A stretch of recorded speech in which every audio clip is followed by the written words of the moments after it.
Hey, we're all here. I'm John Marr, and this is Why We Love Horror. That's Abby Brooks and Aaron Brooks. Hey, guys, what's up? Hello. Hey, good to be here for a January horror release.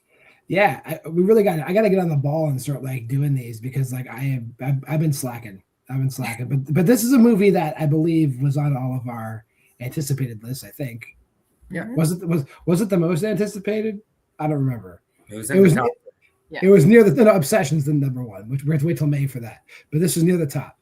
We are, of course, talking about 28 years later, the Bone Temple, and that there he is, Ralph Fiennes, going nuts. Amazing. Initial thoughts or synopsis, whatever we want to do. Take a crack at it. I can certainly try. Right. So this movie, it's obviously the sequel to the 28 years later that we got a couple months ago, or whenever it was, last spring, I think. And it pretty much just starts up right after the previous movie. We're following around the group of Jimmies that we meet at the end of 28 years later. And then there's also, the plot is actually kind of difficult. We're following around this group of Jimmies, and then there's also Ralph Fiennes and his relationship with the infected and what he's doing to keep himself busy, and all of that, and kind of how these two stories collide. And that's basically it, I think. Yeah, I'd say like we kind of we abandon the island. We don't see Aaron Taylor Johnson, that crew. They're not here. Mm-hmm. It is literally Jack O'Connell and his 7 Jimmies and Ralph Fiennes, Dr. Ian Kelson doing his like reverse Frankenstein story for the movie. Aaron, your initial thoughts? Yeah, I was I was fine on 20 years later. Like I gave it a 3.5. Like I liked it. I didn't love it. For me, there was like a lot that was set up at the end, which I know the end was divisive. Abby, not as big of a fan of the end of the movie with the Go-Go Power Rangers as I was. And just where that was all leading, like I kind of am a bit of a fan of like the story, not what happened, but the story behind Jimmy Savile and kind of the homage or whatever the opposite of homage is with kind of the Jimmies, in particular, Jimmy Crystal. I think the opposite of homage is parody, I think. Yeah, but it's like definitely a dark parody. And at the same point with Jimmy, played by Jack O'Connell, who is amazing in this movie as Ralph Fiennes, both of which Alfie Williams also really good. And Alfie Williams, like 2 for 2 in my book. With these movies, like he has like a thankless role of always being like the kid looking scared and just like horrified. And if you pause like any shot of him in this movie, I'm sure he just looks just sad, even when he's murdering to stay alive. You know, we haven't mentioned that Erin Kellyman also stepping up as Jimmy number whatever the fuck Jimmy she is. Jimmy number 2. Jimmia, I think is her name, or Jimmia. Well, I know it's so funny because like there's Sir Lord Jimmy Crystal, which is Jack O'Connell. Then there's Jimmy, and Jimmima. Jimima's the one with the wings that does the dipsy dance. That's right. Yeah. Who ends up dying in the fire. Spoiler. Oh, spoilers. Oh, God. There's your trivia question for the night.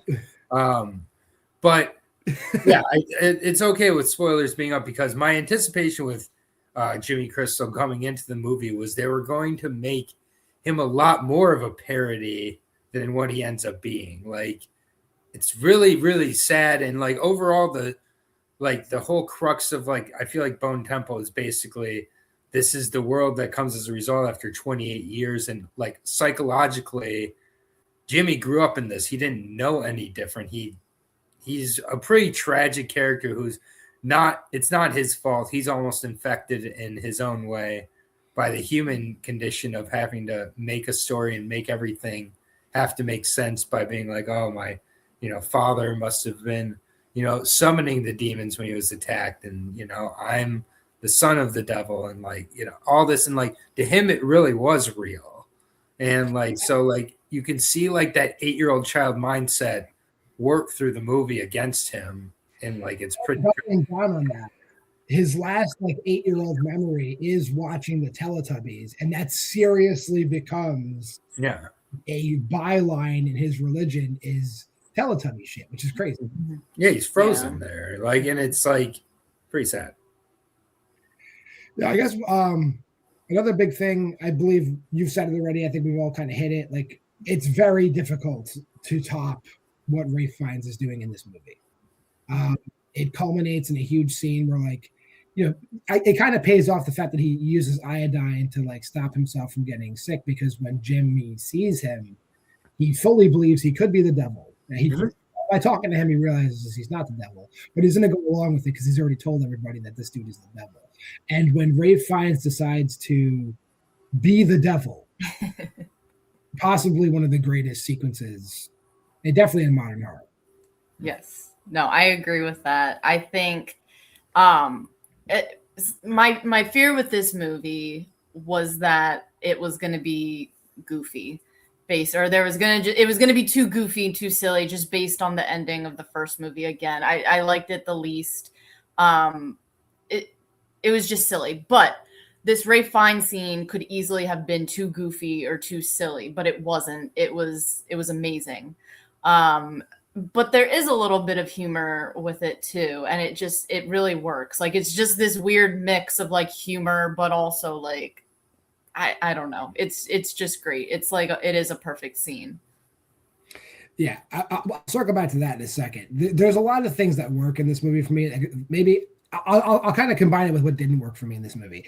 For one, the very first scene when like Spike is not a Jimmy, but we learn that to be a Jimmy, you have to defeat a Jimmy in like Mortal Kombat. And Spike, by all rights, should just gotten his ass stomped. But this one guy's a cocky prick, and he decides to like play it out. And then Spike stabs him in the femoral artery, and that is just, it hit me in like okay, you know how to fuck me up, because like I could not sit. I was sitting next to Aaron. I'm sure Aaron noticed that I was like squirming, and I couldn't deal with that fucking shit because it's so fucking real how that guy dies. And then so they do that, and like it really built in me, like, okay, they're gonna do some fucked up shit. This is gonna be gory as fuck. And then they do like cheap jump scares, like every 20 minutes, like an infected just runs out of nowhere. Like, why? Like, I was already here, and now you're making me be like, oh, this is fucking stupid. It doesn't ruin the movie, but it was unnecessary to me. Mm-hmm. Yeah, you notice the jump scares much more than either of us, I think. Mm-hmm. Like the only jump scare I really noticed was at the end when he's there were a few, but like I didn't bother me at least. Mm-hmm. So the one that I mainly remember was the one at the end when Jack O'Connell is on the cross, and then all of a sudden it's like why'd they do that there? I don't get it, but. Yeah, I mean, I think that in particular, they didn't need to do that. Yep. Yeah, but then like I think the movie is like a good mosaic of like great scenes. You know, first of all, if you love Duran Duran, if you're a Duran Duran fan at all, if you are a Duran Duran fan at all, you get Rio, you get Girls on Film, you get Ordinary World, and like it all works, and you get Ralph Fiennes enthusiastically singing along to all those songs with and without accompaniment from the actual record.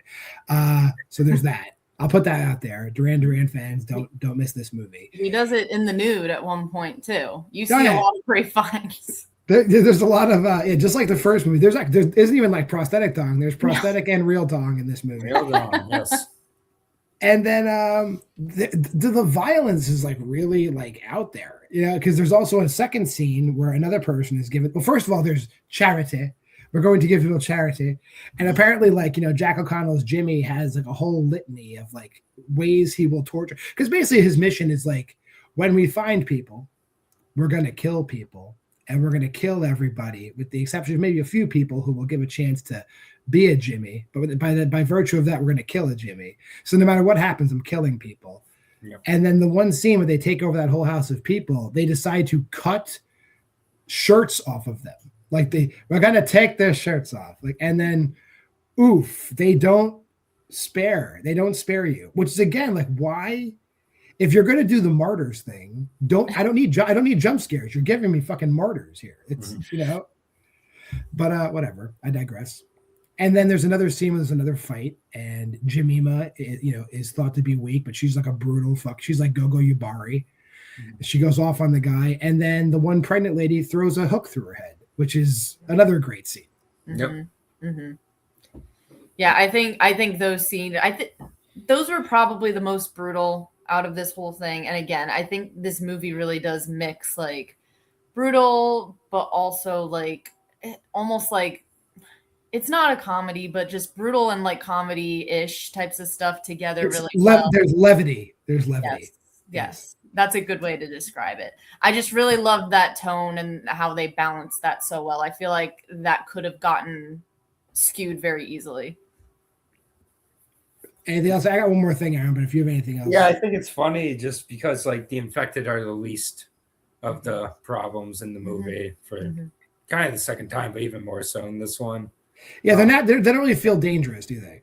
Right, yeah, and I think that's definitely by design. Like, there's at one point the Jimmies go outside. It's like one of them, like Jimmima, I believe, goes out of her way to like kill that infected, like who's like off to the side, where they could have probably just walked by at that point. Yeah. And then another part that was confusing is like they show how Samson sees the infected or how it's seen, and like they see like the humans as infected.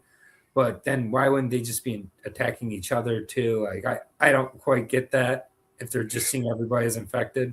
Fair enough. That was like the point I was going to make too. Like it's part of the B plot, but I'll consider it like a C plot, Samson storyline, in that Kelson kind of cracks the code of the virus, that there is a physical component where like you throw up blood, there's like mutation, but then also he determines that it's a psychological illness and that the infected are hallucinating. So he gives Samson like a cocktail of like antipsychotics, opiates, and some kind of, I guess, anti-inflammatory, whatever, and cures him. Because he comes back, and there's even a scene when he is cured and he's still naked, and he fights like a bunch of infected on the train, gets bit, but he's still fine. So before Kelson passes away, he has cracked the code, which I think will come into play in the third film somehow. Yes. Yeah, I'd like to know where we go with that, but with Ralph Fiennes passing away, are we going to get anything more? Because if he's the only one who knows how to do it, or knows about this whole thing, then I don't know. Well, at the very end, we get the final reveal. I believe his name's also Jim, isn't it? Cillian Murphy's character. The other Jim is still alive, and he's raised. I guess he and Naomi Harris have a daughter, and Naomi Harris. Yeah, we don't see Naomi Harris, but we do see the daughter, and they are on like a hilltop. And Spike and Kelly, which is Jimmy Aaron Kellerman's real name is Kelly. Kelly and Spike are fleeing the infected towards their house, and it ends on that cliffhanger. And that's 28 years later, the Bone Temple. Anything we're leaving out? No, I mean, just going back to the Iron Maiden dance scene. Yes. It's like it's one of the best scenes of the year. I can say that in January comfortably. Like it's gonna remain up there. And like it also just serves a great purpose for the story too. It's not just there to be weird, like Abby was saying earlier, like the weird parts I feel like organically work a little bit better in this one than just sticking out. And it's, because like it's used to, because Jimmy wants to trick his Jimmies. And then the way Kelson uses it against Jimmy in the end to be like, oh yeah, I am the devil and I want you to be crucified now. And he goes off script.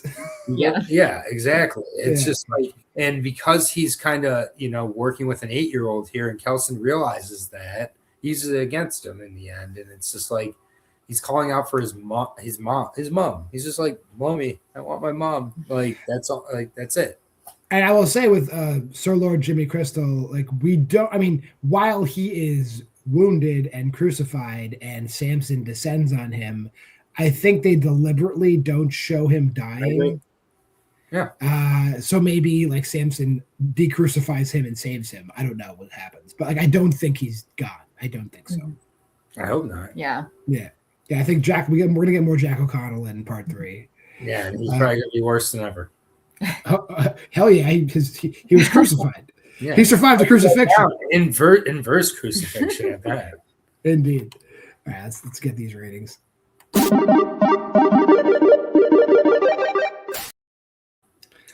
So, I mean, great movie, but I'm a little bitch, and I didn't appreciate the jump scares. So I'm at a ceiling of 4 stars for me. I like the original better because it was more straightforward, like what you were in for. This felt like they were giving me something awesome, but they kept like peppering me with shit I didn't want. But it's still really, really good. Abby? Yeah, I did prefer this one to the first one. I really enjoyed the stories that they told here, and I thought, especially Ray Fiennes, he really was a standout.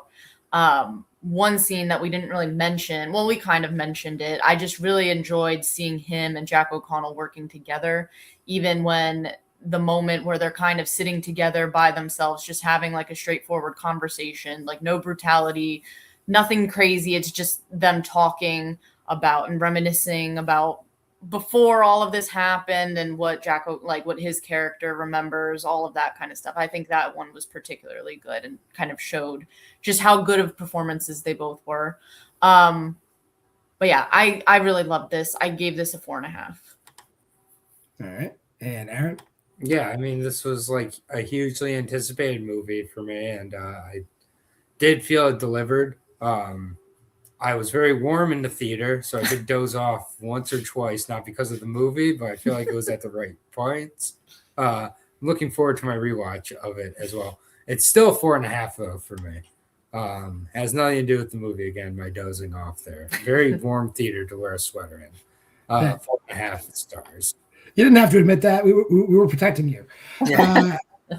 But hey, that'll do it for our Bone Temple review. If you made this far in the video, like, comment, subscribe, share, go to the Facebook group at Why We Love Horror. And hey, if you have time, you should do the Letterboxd challenge right there. That's where it'll be. You can pause, go to that website. We're all doing it, and we'll be talking about it in another show. Until next time, though, this has been Why We Love Horror. I'm John Moore, and that's Abby and Aaron Brooks, and we'll see you next time. Here comes that schedule.